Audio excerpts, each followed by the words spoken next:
لوگ کہتے ہیں نا ہم آ کے کیا کریں گے. میں آپ کو آج دعوے سے کہتا ہوں کہ اگر یہ کوئی ملک ٹھیک کر سکتا ہے اب سوائے تحریک انصاف کے کوئی نہیں کر سکتا. اور یہ کیوں کر سکتی ہے تحریک انصاف؟ یہ اس لیے کر سکتی ہے کہ جو 1 کروڑ اوورسیز پاکستانی جو بیرون ملک پاکستانی باہر بیٹھے ہیں، یہ ہمارا سب سے بڑا اثاثہ ہے.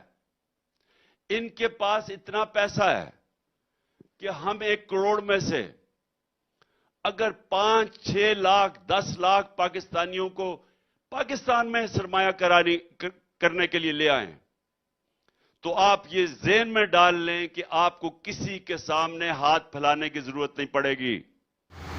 عمران خان صاحب اپنے جو دور حکومت تھی تقریباً 4 سال میں، جو آپ کو جو حکومت ملی تھی پاکستان میں کاروبار بڑھانے کے لیے، کیا اس وقت آپ کو یہ فارمولہ یاد نہیں تھا؟ اس وقت آپ کیا فارمولہ دے رہے تھے کہ بھائی مرغیاں پالو، انڈے ہوں گے، میں انڈا دوں گا، پھر میرے انڈے سے میں بچہ دوں گا. اب یہ فارمولہ آپ کو کہاں سے آ گئے؟ یعنی کہ آپ الیکشن کے لیے کیا نیا جھوٹ بال دیتے ہیں. آپ کے پاس کوئی فارمولہ نہیں کہ پہلے کا بھینس پالو، وہ چھوٹا سا بچہ دے دیتا تھا، وہ بھینس کا 2 دن میں مر جاتا. ایسی کوئی فارمولہ آپ کے پاس ہے نہیں، ایسی کوئی چیز ہے نہیں. ابھی کہہ رہا ہے کہ مثال اوورسیز والے لوگوں سے پیسے لیں گے 6 لاکھ، ملک کی معیشت کو ٹھیک کریں گے. بھائی آپ بار بار IMF کے پاس جاتے تھے، اس وقت آپ وہ پیسے لے کر IMF سے جان کیوں نہیں چھوڑا ملک کا؟ 4 سال آپ کے پاس ملیا وزیر اعظم تھے، اور پھر بعد میں کہہ رہے ہیں کہ پولیس رشوت لیتی ہے.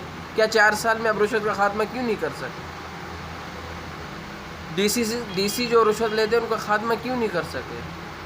جو آپ کو 4 سال حکومت کیوں ملی؟ کیا آپ کو بھوٹ جاننے کے لیے حکومت ملی؟ بار بار باجوہ صاحب کی تعریفیں آپ کرتے تھے، جیسے حکومت اتری باجوہ صاحب کے خلاف شروع ہو گئے.